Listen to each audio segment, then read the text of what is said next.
Hi! In front of me is BLACKVIEW Tab 12, and today I would like to show you how you can turn on or off location of this device.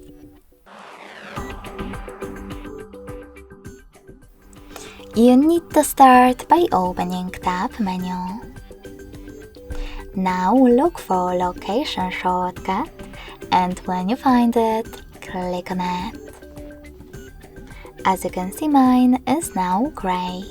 That means that location is disabled, but you can always enable it by tapping on the same icon again.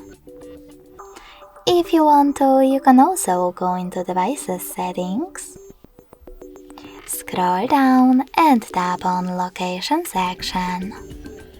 Then manage it by tapping on this switcher at the top.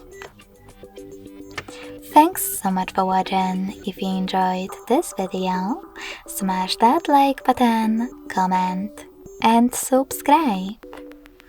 Bye!